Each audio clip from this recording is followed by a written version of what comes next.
Capítulo 3. Solução de alguns problemas pela doutrina espírita. Pluralidade dos mundos.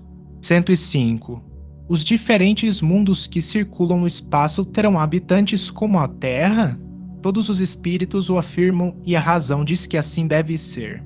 A Terra não ocupa no universo nenhuma posição especial, nem por sua colocação, nem pelo seu volume, e nada justificaria o privilégio exclusivo de ser habitada. Além disso, Deus não teria criado milhares de globos, com o fim único de recriar-nos à vista, tanto mais que o maior número deles se acha fora de nosso alcance.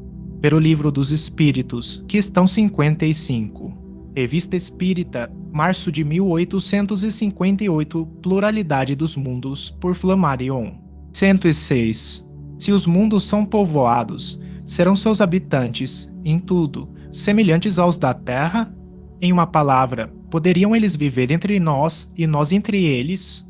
A forma geral poderia ser, mais ou menos, a mesma, mas o organismo deve ser adaptado ao meio em que eles têm de viver, como os peixes são feitos para viver na água e as aves no ar. 107. Admitindo que esses mundos sejam povoados, estarão na mesma colocação que o nosso, sob o ponto de vista intelectual e moral?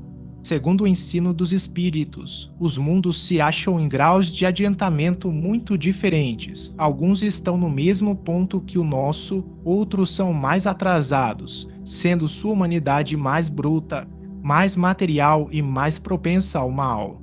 Pelo contrário, outros são muito mais adiantados moral, intelectual e fisicamente neles. O mal moral é desconhecido, as artes e as ciências já atingiram um grau de perfeição que foge à nossa apreciação. A organização física, menos material, não está sujeita aos sofrimentos, moléstias e enfermidades. Aí os homens vivem em paz, sem buscar o prejuízo uns dos outros, isentos dos desgostos, cuidados, aflições e necessidades que os apoquentam na terra. Há, finalmente, outros ainda mais adiantados, onde o invólucro corporal, quase fluídico, se aproxima cada vez mais da natureza dos anjos. Na série progressiva dos mundos, o nosso nem ocupa o primeiro nem o último lugar, mas é um dos mais materializados e atrasados. Revista Espírita, 1858, idem 1860. O Evangelho segundo o Espiritismo, cap. 3. Da alma. 108. Qual a sede da alma? A alma não está, como geralmente se crê, localizada num ponto particular do corpo. Ela forma com o perispírito um conjunto fluídico, penetrável, assimilando-se ao corpo inteiro, com o qual ela constitui um ser complexo, do qual a morte não é, de alguma sorte, mais que um desdobramento. Podemos figuradamente supor dois corpos semelhantes na forma, um encaixado no outro, confundidos durante a vida e separados depois da morte. Nessa ocasião, um deles é destruído, ao passo que o outro subsiste. Durante a vida, a alma age mais especialmente sobre os órgãos do pensamento e do sentimento. Ela é, ao mesmo tempo, interna e externa. Isto é, irradia exteriormente, podendo mesmo isolar-se do corpo, transportar-se ao longe e aí manifestar sua presença, como provam a observação e os fenômenos sonambúlicos. 109. Será a alma criada ao mesmo tempo que o corpo, ou anteriormente a este? Depois da questão da existência da alma, esta é uma das questões mais capitais, porque de sua solução dimanam as mais importantes consequências. Ela é a única capaz de explicar uma multidão de problemas até hoje insolúveis, por não se ter nela acreditado. De duas uma, ou a alma existia ou não existia antes da formação do corpo. Não pode haver meio termo. Com a preexistência da alma tudo se explica lógica e naturalmente. Sem ela, encontram-se tropeços a cada passo e, mesmo, certos dogmas da Igreja ficam sem justificação, o que tem conduzido muitos pensadores à incredulidade. Os espíritos resolveram a questão afirmativamente e os fatos, como a lógica, não podem deixar dúvidas a esse respeito. Admita-se, ao menos como hipótese, a preexistência da alma e veremos aplanar-se a maioria das dificuldades. 110. Se a alma já existia antes da sua união com o corpo, tinha ela sua individualidade e consciência de si. Sem individualidade e sem consciência de si mesma, seria como se não existisse. 111. Antes da sua união com o corpo, já tinha a alma feito algum progresso ou estava estacionária? O progresso anterior da alma é simultaneamente demonstrado pela observação dos fatos e pelo ensino dos espíritos. 112. Criou Deus as almas iguais moral e intelectualmente, ou fê-las mais perfeitas e inteligentes umas que as outras.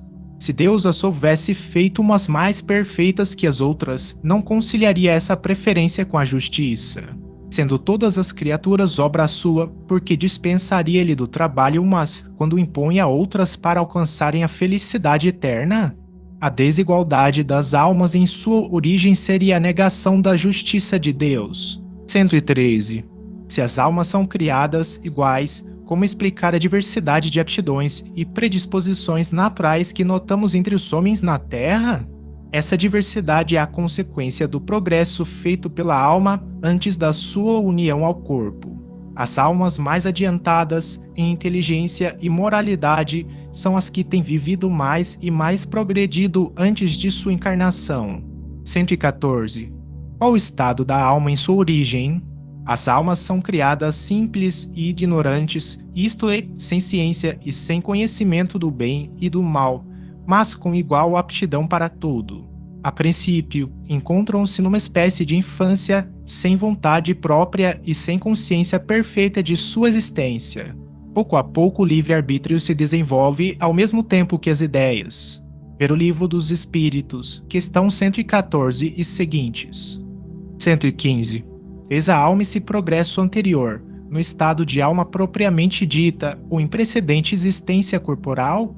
Além do ensino dos espíritos sobre esse ponto, o estudo dos diferentes graus de adiantamento do homem na Terra prova que o progresso anterior da alma deve fazer-se em uma série de existências corporais, mais ou menos numerosas, segundo o grau a que ele chegou. A prova disto está na observação dos fatos que diariamente estão sob os nossos olhos. Ver o Livro dos Espíritos, questão 166 a 222. Revista Espírita, abril de 1862. O homem durante a vida terrena. 116. Como e em que momento se opera a união da alma ao corpo? Desde a concepção, o espírito, ainda que errante, está, por um cordão fluídico, preso ao corpo com o qual se deve unir. Este laço se estreita cada vez mais à medida que o corpo se vai desenvolvendo. Desde esse momento, o espírito sente uma perturbação que cresce sempre ao aproximar-se do nascimento, ocasião em que ela se torna completa. O espírito perde a consciência de si e não recobra as ideias senão gradualmente a partir do momento em que a criança começa a respirar. A união então é completa e definitiva. 117. Qual o estado intelectual da alma da criança no momento de nascer? Seu estado intelectual e moral é o que tinha antes da união ao corpo.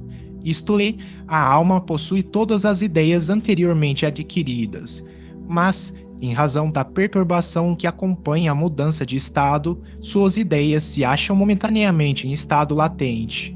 Elas se vão esclarecendo aos poucos, mas não se podem manifestar senão proporcionalmente ao desenvolvimento dos órgãos.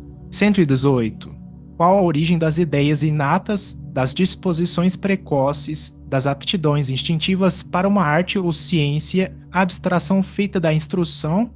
As ideias inatas não podem ter senão duas fontes: a criação das almas mais perfeitas umas que as outras, no caso de serem criadas ao mesmo tempo que o corpo, um progresso por elas adquirido anteriormente à encarnação. Sendo a primeira hipótese incompatível com a justiça de Deus, só fica de pé a segunda.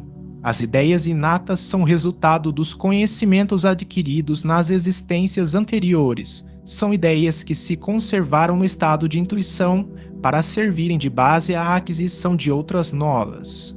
119. Como se podem revelar gênios nas classes da sociedade inteiramente privadas de cultura intelectual? É um fato que prova serem as ideias inatas independentes do meio em que o homem foi educado. O ambiente e a educação desenvolvem as ideias inatas, mas não nos podem dar. O homem de gênio é a encarnação de um espírito adiantado que muito houvera já progredido. A educação pode fornecer a instrução que falta, mas não o gênio, quando este não exista. 120. Porque encontramos crianças instintivamente boas em um meio perverso, apesar dos maus exemplos que colhem, ao passo que outras são instintivamente viciosas em um meio bom, apesar dos bons conselhos que recebem, é o resultado do progresso moral adquirido, como as ideias inatas são o resultado do progresso intelectual. 121. Porque de dois filhos do mesmo pai, educados nas mesmas condições, um é às vezes inteligente e o outro estúpido, um bom e o outro mau. Porque o filho de um homem de gênio é, algumas vezes, um tolo e o de um tolo, um homem de gênio. É um fato esse que vem em abono da origem das ideias inatas. Prova, além disso, que a alma do filho não procede, de sorte alguma, da dos pais. Se assim não fosse, em virtude do axioma que a parte é da mesma natureza que o todo, os pais transmitiriam aos filhos as suas qualidades e defeitos próprios, como lhes transmitem o princípio das qualidades corporais. Na geração, somente o corpo procede do corpo, mas as almas são independentes umas das outras. 122. Se as almas são independentes umas das outras, de onde vem o amor dos pais pelos filhos e o destes por aqueles? Os espíritos se ligam por simpatia e o nascimento em tal ou tal família não é um efeito do acaso, mas depende muitas vezes da escolha feita pelo espírito, que vem juntar-se àqueles a quem amou no mundo espiritual ou em suas precedentes existências. Por outro lado, os pais têm por missão ajudar o progresso dos espíritos que encarnam como seus filhos, e, para excitá-los a isso, Deus lhes inspira uma afeição mútua. Muitos, porém, faltam a essa missão, sendo por isso punidos. Ver o Livro dos Espíritos, questão 379. 123. Por que há maus pais e maus filhos? São espíritos que não se ligaram na mesma família por simpatia, mas com o fim de servirem de instrumentos de provas uns aos outros e, muitas vezes, para punição do que foram em existência anterior, ao é dado um mau filho, porque também ele foi a outro um mau pai, pelo mesmo motivo, a fim de que sofram a pena de talião. Ver Revista Espírita, setembro de 1861, a pena de talião. 124. Porque encontramos em certas pessoas, nascidas em condição servil, instintos de dignidade e grandeza, enquanto outras, nascidas nas classes superiores, só apresentam instintos de baixeza? É uma reminiscência intuitiva da posição social que o espírito já ocupou e do seu caráter na existência precedente. 125. Qual a causa das simpatias e antipatias que se manifestam entre pessoas que se veem pela primeira vez? São quase sempre entes que se conheceram e, algumas vezes, se amaram em uma existência anterior e que, encontrando-se nesta, são atraídos um para o outro. As antipatias instintivas provêm também, muitas vezes, de relações anteriores. Esses dois sentimentos podem ainda ter outra causa. O perispírito irradia ao redor do corpo, formando uma espécie de atmosfera impregnada das qualidades boas ou más do espírito encarnado. Duas pessoas que se encontram experimentam, pelo contato desses fluidos, a impressão sensitiva, impressão que pode ser agradável ou desagradável. Os fluidos tendem a confundir-se ou a repelir-se, segundo sua natureza semelhante ou dessemelhante. É assim que se pode explicar o fenômeno da transmissão de pensamento. Pelo contato desses fluidos, duas almas, de algum modo, leem uma na outra, elas se adivinham e compreendem, sem se falarem. 126. Porque não conserva o homem a lembrança de suas anteriores existências? Não será ela necessária ao seu progresso futuro? Pede a parte que trata do esquecimento do passado. 127. Qual a origem do sentimento a que chamamos consciência? É uma recordação intuitiva do progresso feito nas precedentes existências e das resoluções tomadas pelo espírito antes de encarnar, resoluções que ele, muitas vezes, esquece como homem. 128. Tem o homem o livre-arbítrio, ou está sujeito à fatalidade? Se a conduta do homem fosse sujeita à fatalidade, não haveria para ele nem responsabilidade do mal, nem mérito do bem que pratica. Toda punição seria uma injustiça, toda recompensa um contrassenso. O livre-arbítrio do homem é uma consequência da justiça de Deus, é o atributo que a divindade imprime àquele e o eleva acima de todas as outras criaturas. É isto tão real que a estima dos homens, uns pelos outros, baseia-se na admissão desse livre-arbítrio, quem, por uma enfermidade, loucura, embriaguez ou idiotismo, perde acidentalmente essa faculdade, é lastimado ou desprezado. O materialista que faz todas as faculdades morais e intelectuais dependerem do organismo reduz o homem ao estado de máquina, sem livre-arbítrio e, por consequência, sem responsabilidade do mal e sem mérito do bem que pratica. Ver Revista Espírita, março de 1861, a cabeça de Garibaldi, idem, abril de 1862, Frenologia Espiritualista e Espírita. 129. Será Deus o criador do mal? Deus não criou o mal, ele estabeleceu leis, e estas são sempre boas, porque ele é soberanamente bom, aquele que as observasse fielmente seria perfeitamente feliz. Porém, os espíritos, tendo seu livre-arbítrio, nem seem. Pés observam, e é dessa infração que provém o mal. 130. O homem já nasce bom ou mal? É preciso fazermos uma distinção entre a alma e o homem. A alma é criada simples e ignorante, isto é, nem boa nem má, porém suscetível, em razão do seu livre-arbítrio, de seguir o bom ou o mau caminho, ou, por outra, de observar ou infringir as leis de Deus. O homem nasce bom ou mal, segundo seja ele a encarnação de um espírito adiantado ou atrasado. 131. Qual a origem do bem e do mal na Terra e por que este predomina? A imperfeição dos espíritos que aqui se encarnam é a origem do mal na Terra, quanto à predominância deste, provém da inferioridade do planeta, cujos habitantes são, na maioria, espíritos inferiores ou que pouco têm progredido. Em mundos mais adiantados, onde só encarnam espíritos depurados, o mal não existe ou está em minoria. 132. Qual a causa dos males que afligem a humanidade? O nosso mundo pode ser considerado, ao mesmo tempo, como escola de espíritos pouco adiantados e cárcere de espíritos criminosos. Os males da nossa humanidade são a consequência da inferioridade moral da maioria dos espíritos que a formam. Pelo contato de seus vícios, eles se infelicitam reciprocamente e punem-se uns aos outros. 133. Porque vemos tantas vezes o mal prosperar, enquanto o homem de bem vive em aflição? Para aquele cujo pensamento não transpõe as raias da vida presente, para quem acredita única, isto deve parecer clamorosa injustiça. Não se dá, porém, o mesmo com quem admite a pluralidade das existências e pensa na brevidade de cada uma delas em relação à eternidade. O estudo do Espiritismo prova que a prosperidade do mal tem terríveis consequências em suas seguintes existências, que as aflições do homem de bem são, pelo contrário, seguidas de uma felicidade, tanto maior e duradoura, quanto mais resignadamente ele soube suportá-las, não lhe será mais que um dia mau em uma existência próspera. 134. Porque nascem alguns na indigência e outros na opulência? Porque vemos tantas pessoas nascerem cegas, surdas, mudas ou afetadas de moléstias incuráveis, quando outras possuem todas as vantagens físicas. Será um efeito do acaso ou um ato da providência? Se fosse do acaso, a providência não existiria. Admitida, porém, a providência, perguntamos como se conciliam esses fatos com a sua bondade e justiça?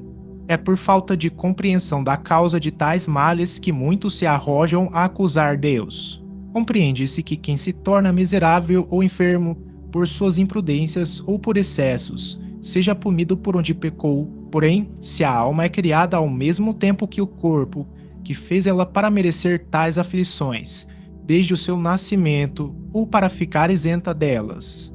Se admitimos a justiça de Deus, não podemos deixar de admitir que esse efeito tem uma causa, e se esta causa não se encontra na vida presente, deve achar-se antes desta, porque em todas as coisas a causa deve preceder ao efeito, pois, necessidade de a alma já ter vivido, para que possa merecer uma expiação. Os estudos espíritas nos mostram, de fato, que mais de um homem, nascido na miséria, foi rico e considerado em uma existência anterior, na qual fez mau uso da fortuna que Deus o encarregara de gerir, que mais de um, nascido na abjeção, foi anteriormente orgulhoso e prepotente, abusou do poder para oprimir os fracos. Esses estudos nos fazem ver, muitas vezes, sujeitos àqueles a quem trataram com dureza, entregues aos maus tratos e à humilhação a que submeteram os outros. Nem sempre uma vida penosa é expiação, muitas vezes é prova escolhida pelo espírito, que vê um meio de avançar mais rapidamente, conforme a coragem com que saiba suportá-la. A riqueza é também uma prova, mas muito mais perigosa que a miséria, pelas tentações que dá e pelos abusos que enseja. Também o exemplo dos que viveram demonstra ser ela uma prova em que a vitória é mais difícil. A diferença das posições sociais seria a maior das injustiças, quando não seja o resultado da conduta atual, se ela não tivesse uma compensação. A convicção que dessa verdade adquirimos pelo Espiritismo nos dá força para suportarmos as vicissitudes da vida e aceitarmos a nossa sorte sem invejar a dos outros. 135. Porque há homens idiotas e imbecis. A posição dos idiotas e dos imbecis seria menos conciliável com a justiça de Deus na hipótese da unicidade da existência. Por miserável que seja a condição em que o homem nasça, ele poderá sair dela por sua inteligência e trabalho. O idiota e o imbecil, porém, são votados, desde o nascimento até a morte, ao embrutecimento e ao desprezo. Para eles não há compensação possível. Por que foi, então, sua alma criada idiota? Os estudos espíritas, feitos acerca dos imbecis e idiotas, provam que suas almas são tão inteligentes como as dos outros homens, que essa enfermidade é uma expiação infligida a espíritos que abusaram da inteligência e sofrem cruelmente por se sentirem presos em laços que não podem quebrar e pelo desprezo de que se vêem objeto, quando, talvez, tenham sido tão considerados em encarnação precedente. Ver Revista Espírita, junho de 1860, O Espírito de um Idiota, idem, outubro de 1861, Os Cretinos. 136. Qual o estado da alma durante o sono? No sono é só o corpo que repousa, mas o espírito não dorme. As observações práticas provam que, nessas condições, o espírito goza de toda a liberdade e da plenitude das suas faculdades. Aproveita-se do repouso do corpo, dos momentos em que este dispensa a presença para agir separadamente e ir aonde quer. Durante a vida, qualquer que seja a distância a que se transporte, o espírito fica sempre preso ao corpo por um cordão fluídico que serve para chamá-lo quando a sua presença se torna necessária. Só a morte rompe esse laço. 137. Qual a causa dos sonhos? Os sonhos são o resultado da liberdade do espírito durante o sono. Às vezes, são a recordação dos lugares e das pessoas que o espírito viu ou visitou nesse estado. Pelo Livro dos Espíritos, da emancipação da alma, sono, sonhos, sonambulismo, vista dupla, letargia, etc., questão 400 e seguintes. O Livro dos Médiuns, Evocação das Pessoas Vivas, item 284. Revista Espírita, janeiro de 1860, O Espírito de um lado, o corpo do outro. Idem, março de 1860, Estudos sobre o Espírito de Pessoas Vivas. 138. De onde vêm os pressentimentos? São recordações vagas e intuitivas do que o espírito aprendeu em seus momentos de liberdade e algumas vezes avisos ocultos dados por espíritos benévolos. 139. Porque há na terra selvagens e homens civilizados. Sem a preexistência da alma, esta questão é insolúvel, a menos que admitamos tenha Deus criado almas selvagens e almas civilizadas, o que seria a negação da sua justiça. Além disso, a razão recusa admitir que, depois da morte, a alma do selvagem fique perpetuamente em estado de inferioridade, bem como se ache na mesma elevação que a do homem esclarecido, admitindo para as almas o mesmo ponto de partida, única doutrina compatível com a justiça de Deus, a presença simultânea da selvageria e da civilização na Terra é um fato material que prova o progresso que uns já fizeram e que os outros têm de fazer. A alma do selvagem atingirá, pois, com o tempo, o mesmo grau da alma esclarecida, mas como todos os dias morrem selvagens, essa alma não pode atingir esse grau senão em encarnações sucessivas, cada vez mais aperfeiçoadas e apropriadas ao seu adiantamento, seguindo todos os graus intermediários a esses dois extremos. 140. Não será admissível, segundo pensam algumas pessoas, que a alma, não encarnando mais que uma vez, faça o seu progresso no estado de espírito ou em outras esferas.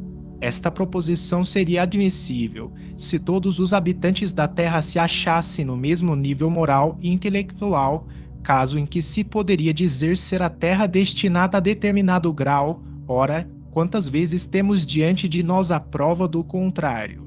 Com efeito, não é compreensível que o selvagem não pudesse conseguir civilizar-se aqui na Terra, quando vemos almas mais adiantadas encarnadas ao lado dele, do que resulta a possibilidade da pluralidade das existências terrenas, demonstrada por exemplos que temos à vista. Se fosse de outro modo, era preciso explicar: 1O, porque só a Terra teria o monopólio das encarnações, 2O, porque, tendo esse monopólio, nela se apresentam almas encarnadas de todos os graus. 141. Porque, no meio das sociedades civilizadas, se mostram seres de ferocidade comparável à dos mais bárbaros selvagens. São espíritos muito inferiores, saídos das raças bárbaras, que experimentam reencarnar em meio que não é o seu e onde estão desocados, como estaria um rústico colocado de repente numa cidade adiantada.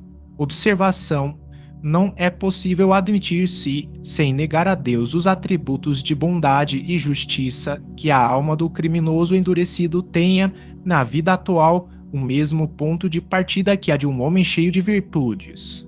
Se a alma não é anterior ao corpo, a do criminoso e a do homem de bem são tão novas uma como a outra. Por que razão, então, uma delas é boa e a outra má?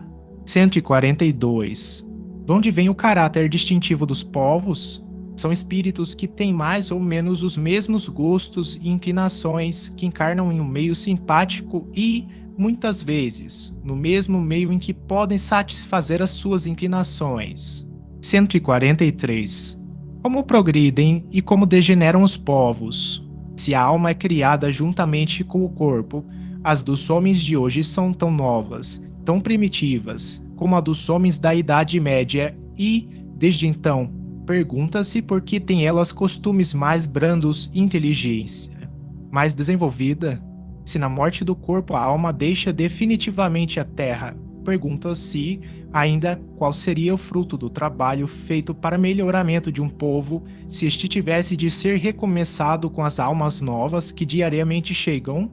Os espíritos encarnam em um meio simpático e em relação com o grau do seu adiantamento. Um chinês, por exemplo, que progredisse suficientemente e não encontrasse mais na sua raça um meio correspondente ao grau que atingiu, encarnará entre um povo mais adiantado. À medida que uma geração dá um passo para frente, atrai por simpatia espíritos mais avançados, os quais são, talvez, os mesmos que já haviam vivido no mesmo país e que, por seu progresso, dele se tinham afastado. É assim que, passo a passo, uma nação avança. Se a maioria dos seus novos habitantes fosse de natureza inferior e os antigos emigrassem diariamente e não mais descessem a um meio inferior, o povo acabaria por degenerar e, afinal, por extinguir-se. Observação: essas questões provocam outras que encontram solução no mesmo princípio. Por exemplo, de onde vem a diversidade de raças na Terra? Há raças rebeldes ao progresso. A raça negra é suscetível de subir ao nível das raças europeias? A escravidão é útil ao progresso das raças inferiores. Como se pode operar a transformação da humanidade? Ver o Livro dos Espíritos, questão 776 e seguintes.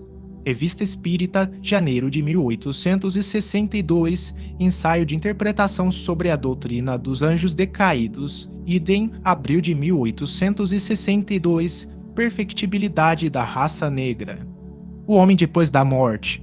144. Como se opera a separação da alma e do corpo? É brusca ou gradual? O desprendimento opera-se gradualmente e com lentidão variável, segundo os indivíduos e as circunstâncias da morte. 145. Qual a situação da alma imediatamente depois da morte do corpo? Tem ela instantaneamente a consciência de si. Em uma palavra, que vê? Que experimenta ela? No momento da morte, tudo se apresenta confuso, é preciso algum tempo para se reconhecer. Ela conserva-se tonta, no estado do homem que sai de profundo sono e que procura compreender a sua situação. A lucidez das ideias e a memória do passado lhe voltam à medida que se destrói a influência da matéria de que ela acaba de separar-se e que se dissipa o nevoeiro que lhe obscurece os pensamentos. O tempo da perturbação sequente à morte é muito variável, pode ser de algumas horas somente, como de muitos dias, meses ou mesmo de muitos anos. É menos longa, entretanto, para aqueles que, quando vivos, se identificaram com o seu estado futuro, porque se compreendem imediatamente a sua situação, porém, é tanto mais longa quanto mais materialmente o indivíduo viveu. A sensação que a alma experimenta nesse momento é também muito variável. A perturbação sequente à morte nada tem de penosa para o homem de bem. É calma e em tudo semelhante à que acompanha um despertar plácido.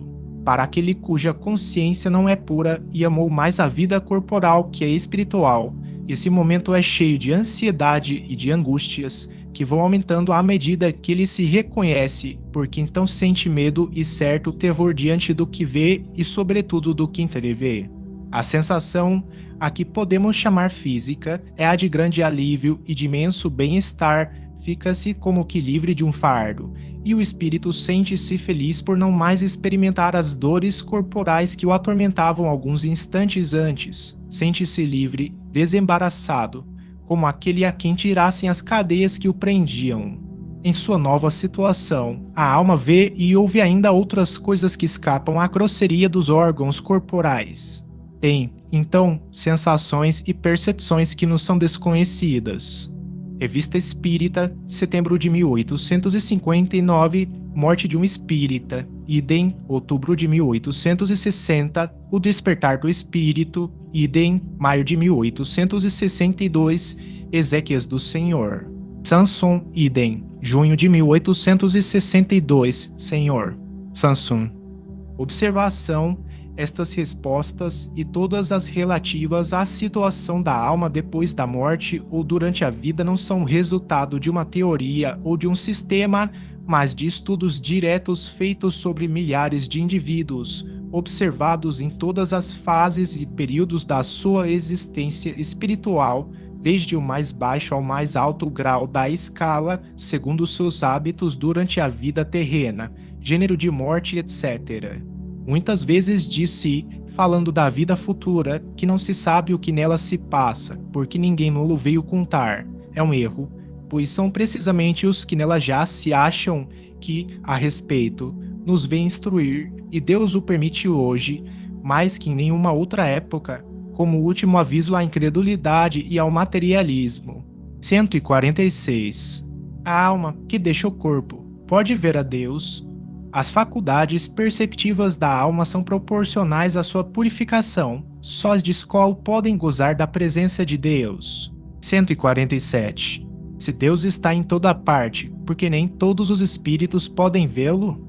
Deus está em toda parte, porque em toda parte ele irradia, podendo dizer-se que o universo está mergulhado na divindade, como nós o estamos na luz solar. Os espíritos atrasados, porém, estão envolvidos numa espécie de nevoeiro que o oculta a seus olhos, e que se não dissipa senão à medida que eles se desmaterializam e se purificam.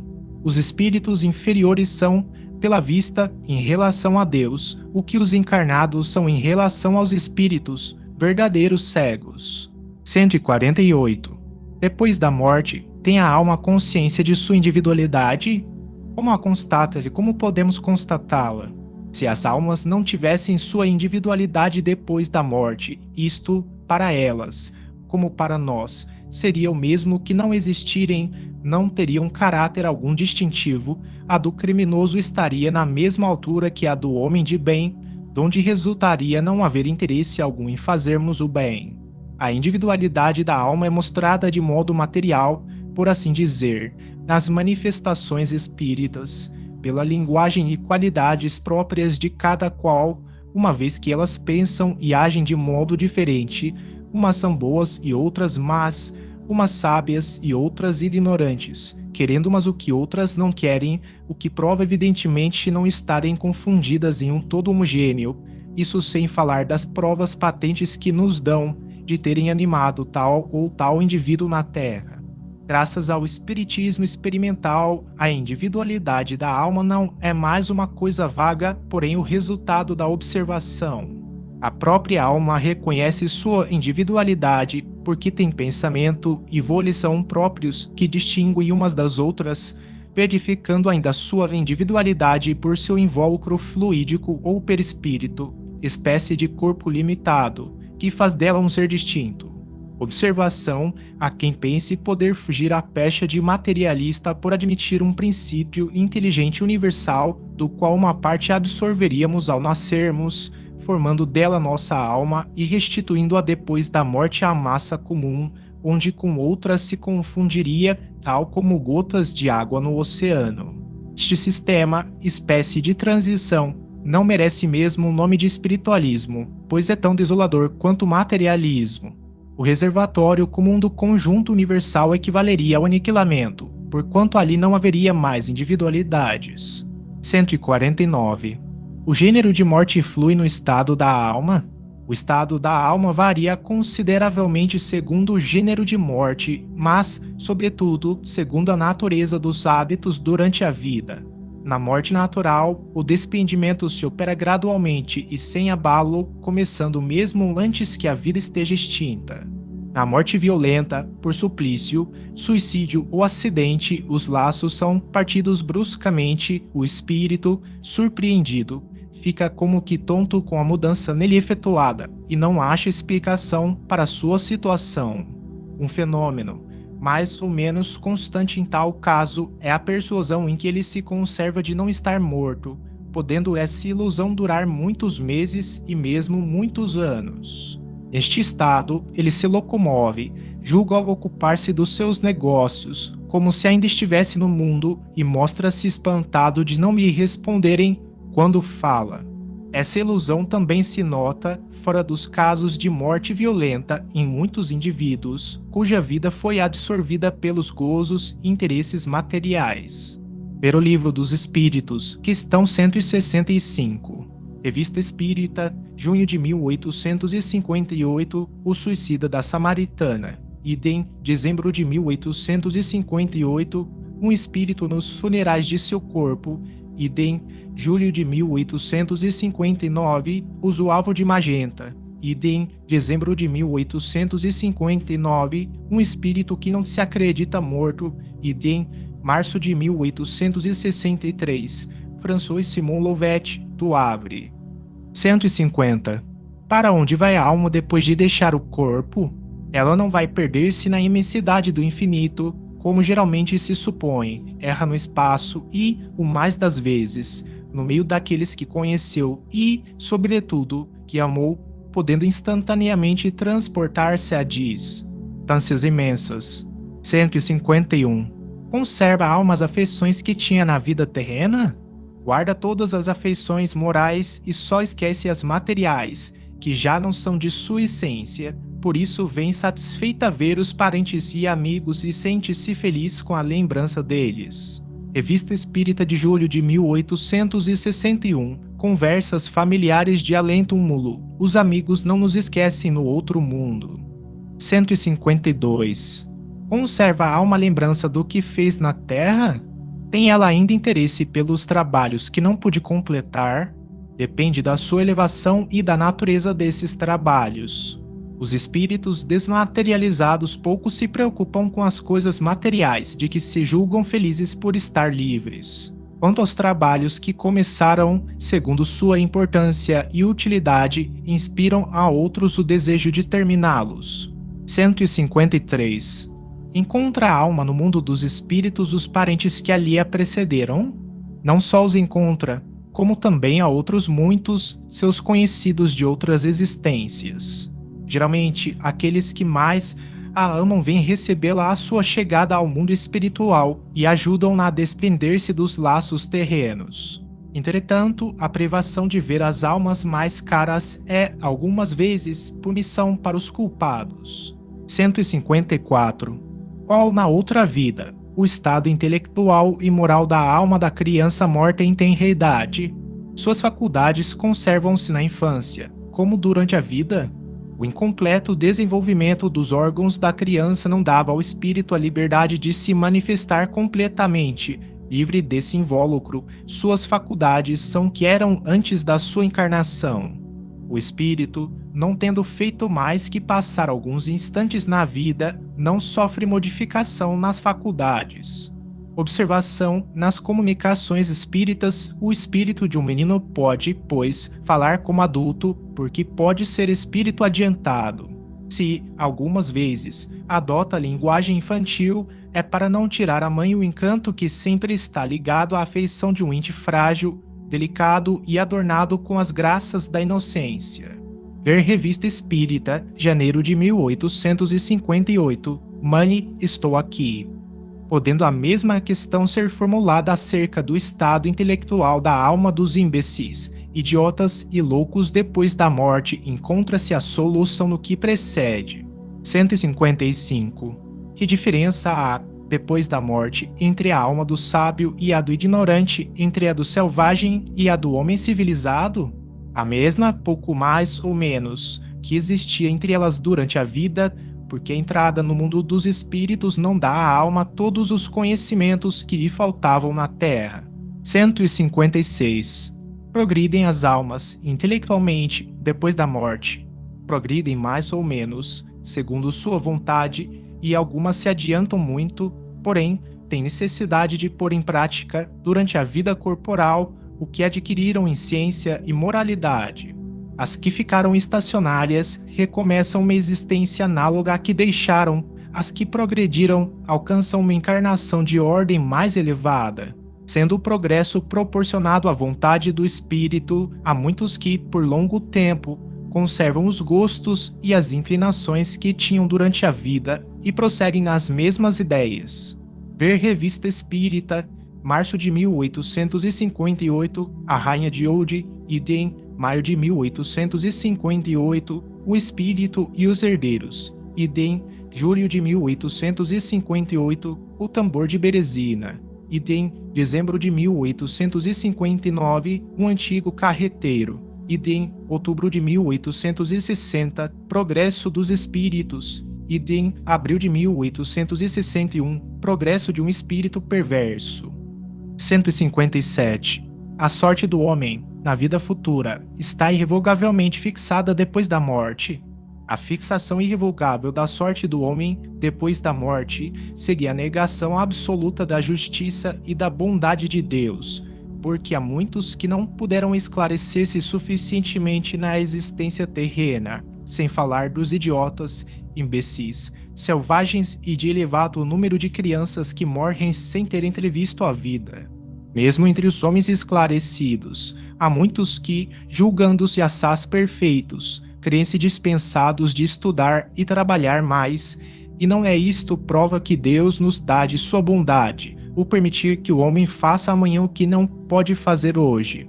Se a sorte é irrevogavelmente fixada, porque morrem os homens em idades diferentes, e porque, em sua justiça, não concede Deus a todos o tempo de produzir a maior soma de bem e reparar o mal que fizeram? Quem sabe se o criminoso que morre aos 30 anos não se teria tornado um homem de bem, se vivesse até os 60, porque Deus lhe tira assim os meios que concede a outros. Só o fato da diversidade das durações da vida e do estado moral da grande maioria dos homens prova a impossibilidade, admitida à justiça divina, de ser a sorte da alma irrevogavelmente fixada depois da morte. 158. Qual, na vida futura, a sorte das crianças que morrem em tenra idade? Esta questão é uma das que melhor provam a justiça e a necessidade da pluralidade das existências. Uma alma que só tiver vivido alguns instantes, sem fazer nem bem nem mal, não pode merecer prêmio nem castigo, pois, segundo a máxima do Cristo, cada um é punido ou recompensado conforme suas obras. É tão ilógico como o contrário à justiça de Deus admitir-se que, sem trabalho, essa alma seja chamada a gozar da bem-aventurança dos anjos, ou que desta se veja privada. Entretanto, ela deve ter um destino qualquer. Um estado misto por toda a eternidade seria igualmente uma injustiça. Uma existência logo em começo interrompida, não podendo, pois, ter consequência alguma para a alma, tem por sorte atual o que mereceu da existência anterior e futuramente o que vier a merecer em suas existências ulteriores. 159. Tem as almas ocupações na outra vida? Pensam elas em outra coisa, a não serem suas alegrias e sofrimentos. Se as almas não fizessem mais que tratar de si durante a eternidade, seria egoísmo, e Deus, que condena essa falta na vida corporal, não poderia aprová-la na espiritual. As almas, ou espíritos, têm ocupações em relação com o seu grau de adiantamento, ao mesmo tempo que procuram instruir-se e melhorar-se. Ver o Livro dos Espíritos, questão 558. 160. Em que consistem os sofrimentos da alma depois da morte? Irão as almas criminosas ser torturadas em chamas materiais? A Igreja reconhece perfeitamente hoje que o fogo do inferno é todo moral e não material, porém, não define a natureza dos sofrimentos. As comunicações espíritas colocam os sofrimentos sob os nossos olhos, e, por esse meio, podemos apreciá-los e convencer-nos de que, apesar de não serem o resultado de um fogo material, que efetivamente não poderia queimar almas imateriais, eles, nem por isso, deixam de ser mais terríveis, em certos casos.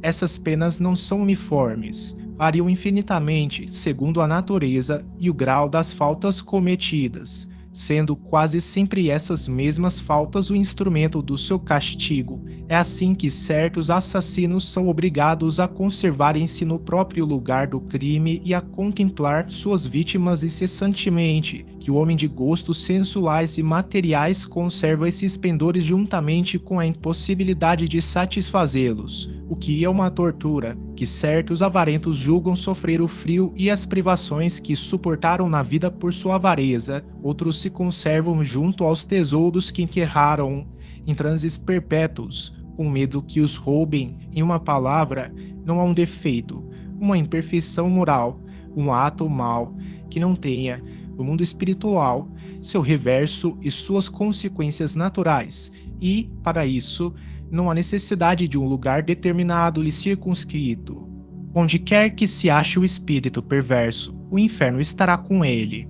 Além dos sofrimentos espirituais, as penas e provas materiais que o espírito, se não está depurado, experimenta numa nova encarnação, na qual é colocado em condições de sofrer o que fez a outrem sofrer, de ser humilhado, se foi orgulhoso, miserável, se avarento, infeliz com seus filhos, se foi mau filho, etc.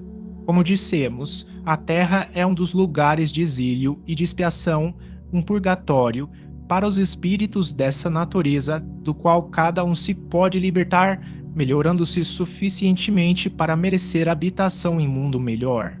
Ver o Livro dos Espíritos, questão 237, Percepções, Sensações e Sofrimentos dos Espíritos, idem, parte 4, das Esperanças e Consolações, cap.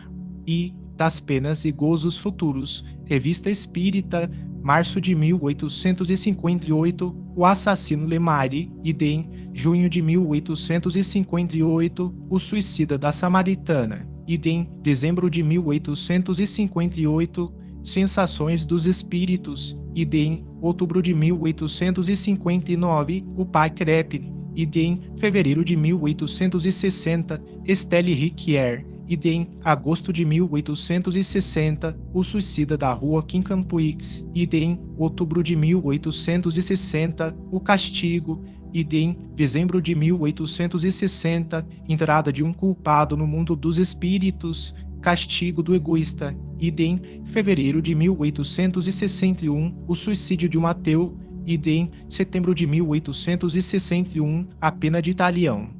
161. A prece será útil às almas sofredoras. Todos os bons espíritos a recomendam e os imperfeitos a pedem como meio de aliviar os seus sofrimentos. A alma, por quem se pede, experimenta um consolo, porque vê na prece um testemunho de interesse, e o infeliz é sempre consolado, quando encontra pessoas que compartilhem de suas dores. De outro lado, pela prece o exortamos ao arrependimento e ao desejo de fazer o necessário para ser feliz. É neste sentido que se pode abreviar-lhe as penas, quando ele, de seu lado, o favorece com a sua boa vontade. Ver o Livro dos Espíritos, questão 664. Revista Espírita, dezembro de 1859, Efeitos da Prece. 162. Em que consistem os gozos das almas felizes? Passam elas a eternidade em contemplação?